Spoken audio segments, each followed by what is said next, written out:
Hello guys, bersama saya lagi dalam Alright Napa Channel. Hari ini sahabat-sahabat semua, kerajaan perpaduan yang semakin stabil, semakin kuat, ya, kian dicemburui oleh pihak pembangkang Perikatan Nasional, ya, khususnya Parti PAS dan juga Bersatu. Berbagai dakwaan, kenyataan berbau fitnah yang mereka cuba lakukan untuk memecah belahkan hubungan kekuatan yang ada pada kerajaan hari ini. Dan kita boleh nampak hari ini dalam satu majlis convention Parti Amanah tahun 2023 ini kita boleh melihat, ya, pelbagai pemimpin daripada komponen parti hadir bersama. Jadi menarik juga untuk kita dengar satu sidang media pemimpin-pemimpin amanah yang terus menjurus, ya, siapakah bakal presiden parti. Itu yang menarik kita ikuti, ya, perkembangan dalam majlis convention Parti Amanah ini, sahabat-sahabat semua. Jadi tanpa buang masa, saya mau kita mendengar dan juga menonton, ya, sidang media ini. Pernah negara Negeri Selangor tahun 2023. Jadi lebih daripada 300 perwakilan turut hadir tadi, sama-sama tetamu jemputan kita daripada rakan-rakan komponen kerajaan perpaduan, daripada PKR ada, daripada DAP, daripada UMNO, BN pun turut hadir, dan NGO-NGO. Dan tahun ini temanya perpaduan membawa rahmah. Jadi ini berasaskan kepada kerajaan perpaduan baru dan juga atas konsep rahmah yang dipelopori oleh Parti Amanah ini yang menjadi dasar negara yang disebut oleh Datuk Seri Mujahid tadi. Dan ada sedikit perbezaan tahun ini berbanding dengan convention yang lepas-lepas. Kita tidak ada pemilihan di peringkat negeri. Sebab biasanya pemilihan 3 tahun sekali. Tapi sekarang di peringkat negeri tidak ada pemilihan. Lantikan saja. Jadi termasuk jugalah sayap-sayap negeri pun dilantikkan. Jadi apa yang akan berlaku, hari ini akan berjalan semua agenda macam biasa kecuali pemilihan tak ada. Dan selepas convention nasional pada minggu depan, barulah mesyuarat pertama nanti Presiden akan mencadangkan nama-nama untuk mengurusi negeri-negeri. Dan dipersetujui oleh Jawatankuasa Pimpinan Nasional, barulah pengurusi negeri ini yang dilantik itu akan membentuk Jawatankuasa Pimpinan di peringkat negeri. Itu yang akan berlaku. Ini perubahan perlembagaan yang kita buat yang lepas, yang mula berkuat kuasa pada tahun ini. Jadi kalau tengok cara ni begini, corak dia, pentadbiran ini, dia sama kan macam PKR, sama macam PAS, sama macam Satu dan juga macam UMNO. Dia dulu sama nak macam DAP. Sekarang ni DAP dia ada pemilihan peringkat negeri. DAP ni kita yang lain semua dah memilih untuk melantik saja di peringkat negeri sebagai macam perhubungan lah, fungsi negeri. Jadi itu sedikit penambahbaikan dalam perlembagaan parti. Yang lain-lain semua saya rasa sama saja. Dan alhamdulillah di Selangor untuk pemilihan di peringkat kawasan kita ada 22 kawasan, 10 adalah ketua baru, ketua kawasan yang baru. Dan alhamdulillah pertandingan pemilihan pun berjalan dengan baik. Tak banyaklah yang Datuk Seri Mujahid sebut tu, yang banyak tu bukan di Selangor, tempat lain. Selangor alhamdulillah berjalan baik, kecuali satu kawasan lah ada masih kita akan selesaikan bulan depan. Yang lain semua selesai. Dan dengan saya suka tengok gandingan antara orang lama orang baru tu berlaku di semua tempat, di semua peringkat. Gandingan tu cukup cantik. Orang yang baru pun ada, orang yang lama, dan insya-Allah kita akan berjaya membawa amanah ke tempat lebih baik. Dan juga sesuai juga dengan pemilihan ini berlaku juga dalam masa bukan kita rancang. Pemilihan lantikan politik yang baru semua berlaku bulan ni. Ahli majlis baru, ketua kampung, kemudian PWP, KKI, semua berlaku bulan 12. Cuma ketua kampung ni, syarat exco baru ni kita decide sebab kalau kabut banyak sangat, ketua kampung ditangguhkan sehingga hujung Januari. Yang lain semua akan berlaku pada bulan ni, bulan Disember ni. Dan juga amanah juga kita lihat gandingan juga sama. Di peringkat lantikan politik ahli majlis pun gandingan orang lama orang baru berlaku di semua tempat, di semua PBT dan juga ketua kampung. Alhamdulillah semua berjalan dengan baik. Juga dengan rakan-rakan kita daripada UMNO Barisan Nasional pun kita selesai dah bincang kota masing-masing. Semuanya menunggu untuk mengambil alih tugas pada bulan 1 insya-Allah. Itu sikit sebanyak lah yang saya boleh sampaikan. Kecuali ada soalan. Tadi dia kata juga dari perlembagaan baru. So maksudnya pimpinan negeri pun akan dipilih oleh Dia apa yang berlaku, ketua kawasan yang baru ni, ketua kawasan yang menang baru ni, dia di Selangor 22 lah.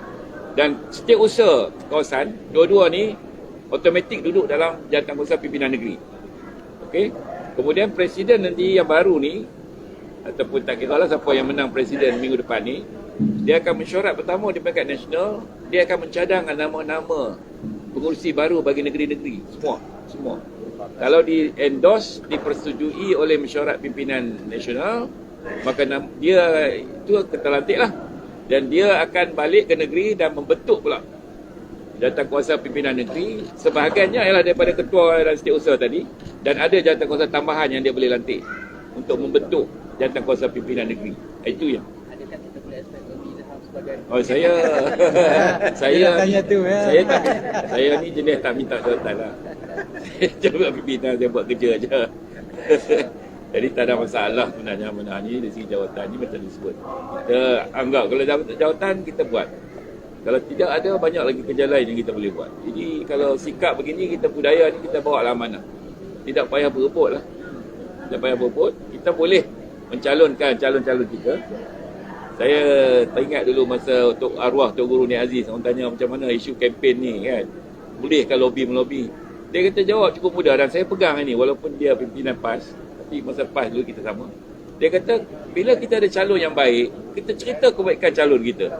Tapi dalam masa yang sama, dia kata, jangan condemn calon lawan. Cerita kebaikan calon kita saja. Calon lawan tu biar. Tak payah kita nak condemn dia. Ini setengah orang dia condemn orang lain. Yang lawan tu, tidak. Kita hanya mencalonkan, mencerita kebaikan calon kita. Terpulanglah kepada perwakilan nak buat pemilihan atau pimpinan dalam bab kita negeri ni, pimpinan akan buat keputusan. Jadi kita akul kepada keputusan parti, tidak ada masalah. Kalau kita diberi amanah, kita buat yang terbaik. Kalau kita dah ada orang lebih baik, kita sokong kepimpinan yang akan dilantik. Itu style budaya, cara amanah lah kita menguruskan kita punya isu-isu kepimpinan dalam parti. Tak ada masalah. Mujahid, menjelang pemilihan minggu depan mungkin ada persediaan dan strategi menarik undi. Ada strategi apa? Saya rasa semua nama-nama yang dicalonkan sudah pun kita terima. Nama saya pun ada, nama Izam pun ada. Nama Abad pun ada. Semua ada. Semua ni ada ni. Meriah. Sebab parti kami ni dia pelik sikit. Dia hanya lantik 27 yang tertinggi sahaja. Dari kalangan 27 campur 3 sayap, 30. Mereka akan buat syarat pertama, akan tentukan siapa yang layak presiden. Jadi persiapan kalau dari segi pencalonan untuk 27, saya rasa semua sudah.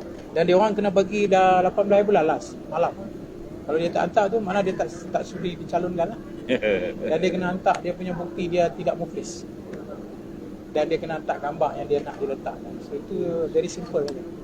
Kita punya syarat. Jadi bagaimana Datuk Sri melihat kita dapat melihat 124 calon untuk hanya 27 jawatan kuasa. So macam mana Datuk Sri melihat? Menarik lah. Sangat sengit demokrasi. Tapi saya kira mereka lebih matang untuk memilih siapa yang mereka rasa layak untuk duduk di kalangan 27. Dan kemudian 27 ni akan bincang sama-sama dia siapa yang layak untuk memimpin parti. Dia panggil two tier system. Jadi ada dua tier. Dia pilih dulu untuk jawatankuasa pimpinan 27. Kemudian di kalangan 27 tu mereka pula tengok di kalangan mereka siapa yang layak jadi presiden atau timbalan presiden. Memang sengit lah. Tapi we should get the best of the 27 lah. Cream of the cream. And then the cream tu dia pilih pula the cream of the cream. Tak ada dah lepas cream of cream tak ada. Ada tinggal dry cream lah. Kalau tak ada dah tinggal dry cream. Saya optimis pada semua perwakilan. Kerana mereka yang akan menentukan. Sebab ada yang mengatakan amanah memerlukan perubahan pimpinan untuk menjadikan parti lebih tegar lagi, lebih berbanding sekarang. Kita pulang kepada perwakilan dan pulang kepada 27 orang itu yang menentukan. Dia satu tentang amanah ni yang mungkin wartawan atau tak faham dekat media. Kami ni parti kolektif. Kita tidak ada ikon dalam amanah. Daripada dulu kita ada kolektifnya di tim. Kita kerja sebagai pasukan. Jadi tak ada orang yang kata lebih dia ikonik. Macam parti lain ada, macam Datuk Seri Anwar dah fikir ikonik. Dulu betul kan ada UMNO. Kita tak ada, kita kolektif. Dan saya berkeyakinan meremajakan parti ni memanglah tugas semua orang untuk meremajakan parti, tapi itulah tanggungjawab besar pada pemuda lah, dia orang muda dengan wadah. Tapi usaha proses itu satu proses lah yang berjalan dan continuous lah. Dia bukan satu benda yang berkala lah untuk meremajakan parti ni ataupun making parti ni relevan. Dia usaha yang berterusan. Kita serah kepada kawasan. Mereka perwakilan yang akan menentukan, dan 27 tu kita serahkan apa yang terbaik untuk parti. InsyaAllah. Tadi Datuk Seri dah minta untuk kebanyakan sawangan bahagian dan juga meningkatkan ahli. So adakah amanah mempunyai target untuk next year berapa ahli atau berapa sawangan atau bahagian untuk ditambah? Pastinya, sebab kita bersiap sedia untuk pilihan raya umum yang akan datang. Dan dalam parti seperti amanah ni, kita sangat penting cawangan, sangat penting ahli. Jadi memang target kita untuk meningkatkanlah semua cawangan-cawangan yang sedia ada kepada, very simple ya. Target kita satu daerah mengundi tu kurang-kurang kena ada satu cawangan. Itu kurang-kurang. Dia lagi banyak lagi hebat lah. So you kira berapa PDM seluruh negara, dia kena ada satu cawangan di situ. So kalau pada Punta dia ada dalam 20 PDM atau 30, dia mesti ada 30 cawangan. Itu very basic. Itu tujuan dia sebab nanti kita ada orang kita di setiap PDM. Berapa tu sekarang sawangan dah? 1,000? Abang kira 1,900 cawangan. Ini setakat ni dalam 200 lebih lah. 200 lebih lah. Kita akan tambahkan ahli. Dia terusan. Sabah Sarawak pun menarik ya, kita ada 4 ya. Sarawak 4, Sabah 12. Menarik tu. Amanah diterima di sana tu. Untuk pemilihan nanti, adakah Datuk Seri melihat calon-calon yang memegang jawatan menteri mempunyai lebih potensi untuk mendapat tempat teratas dalam pemilihan 27 jawatan kuasa? Saya dah buat statement awal dalam interview dengan Sinar. Dalam amanah ini, kedudukan yang dia dapat dalam kerajaan tidak menentukan sama ada itu satu kelebihan ataupun tidak kepada dia. Orang akan memilih siapa yang akan lebih memberi sumbangan kepada parti. Dan memberi sumbangan pada parti tak semesti dia ada jawatan dalam kerajaan. So kita konsisten dalam hal itu. Cuma kalau dia ada jawatan, itu mungkin kelebihan lah.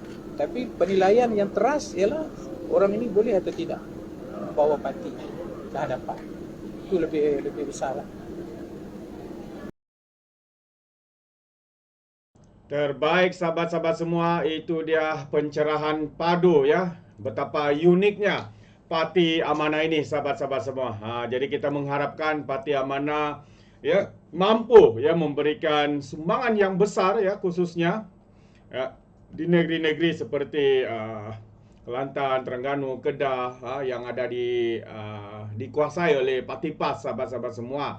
Dan bukan itu saja, kita boleh nampak dengan sistem yang mereka ada, ini menunjukkan betapa demokrasi, betapa kepimpinan yang ada itu sangat tersusun, dan ini agak menarik, agak unik yang kita boleh lihat ya ada di dalam parti ini. Jadi kita menunggu keputusannya, siapakah bakal menjadi presiden, adakah Datuk Seri Mat Salleh akan kekal ataupun presiden baru bakal dilantik. Ya, terbaik. Jadi apapun siapapun presidennya, kita harap perjuangan untuk memartabatkan rakyat itu menjadi keutamaan semua parti, khususnya kepada parti komponen yang ada dalam Kerajaan Perpaduan Malaysia Madani ini. Terima kasih sahabat semua. Sekiranya anda memberikan sebarang komen, anda boleh berikan komen anda dalam ruangan komen, tapi ingat komen dengan cara berhemat. Jadi terima kasih. Izinkan saya untuk mengundurkan diri, dan seperti biasa peribahasa mengatakan, tapapun kangkap, dua ton keinginan. Dalam bahasa Melayunya, tubuk dadah, tanya selera. Sekian daripada Alright Nampak Channel. Kita berjumpa lagi. Bye-bye.